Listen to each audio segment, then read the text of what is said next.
We learned about the idea of stealing to save a life. And the truth is, there was one point in my life where I stole, and that stealing led to many ways saving my life.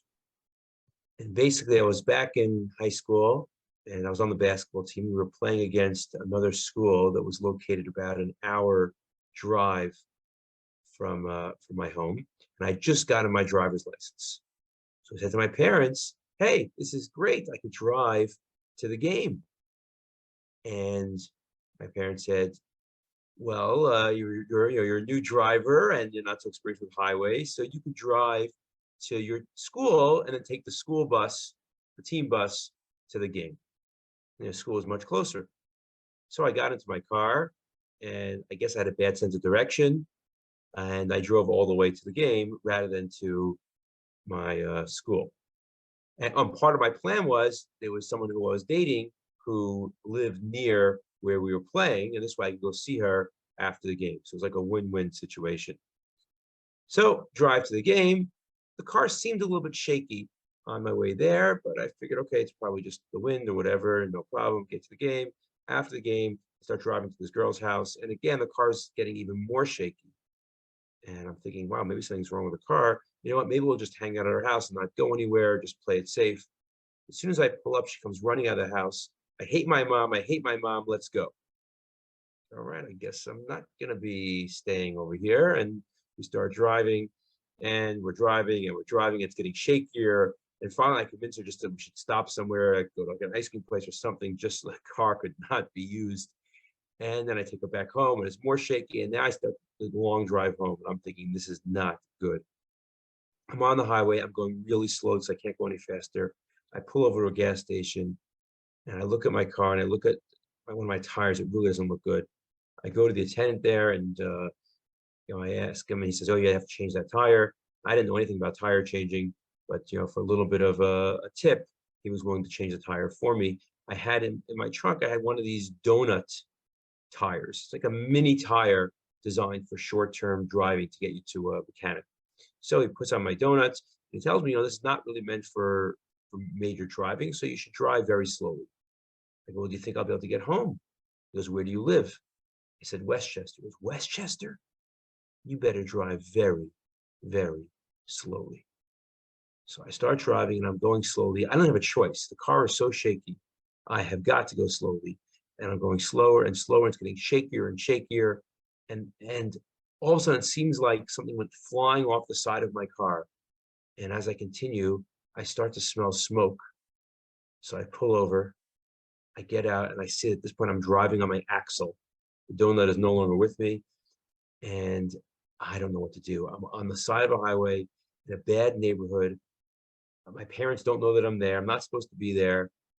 And I just recently started wearing a yarmulke, wearing a kippah, and I was wondering, what should I do? It's a little dangerous to leave it on. Should I leave it on? Should I take it off? And after having this moral dilemma and internal conflict, I decided I'm going to leave it on.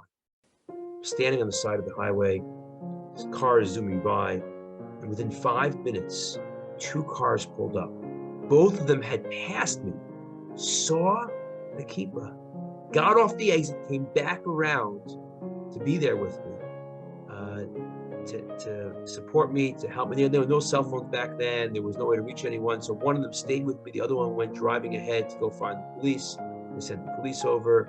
The police come, and they get a tow truck, and I get towed all the way home. It was not a cheap tow from that location. And as you can imagine, the next morning when I told my parents the story, some details might have had slight changes, like this whole thing happened on the way to and from my school, as opposed to and from the opposing team. So I might have slightly adjusted the story. But here is essentially a case where I stole, and I stole gas from my parents. I stole their knowledge. I deceived them. It's called Geneves Das, stealing someone's knowledge. And I essentially, they owned the car, so really I stole the car too, to drive somewhere without their permission. But through that act of stealing, it led me to a moral dilemma and ultimately to an epiphany. that standing up for our moral principles, standing up for God, is not going to hurt us. And if anything, it helps us, it protects us. It doesn't take away from our life, it gives us life. It sustains our lives.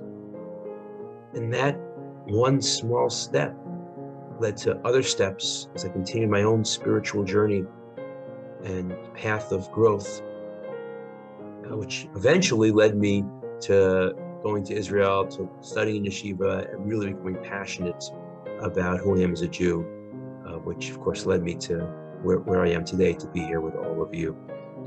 So my blessing to you is not that you should all start stealing or deceiving your parents, but if we ever are forced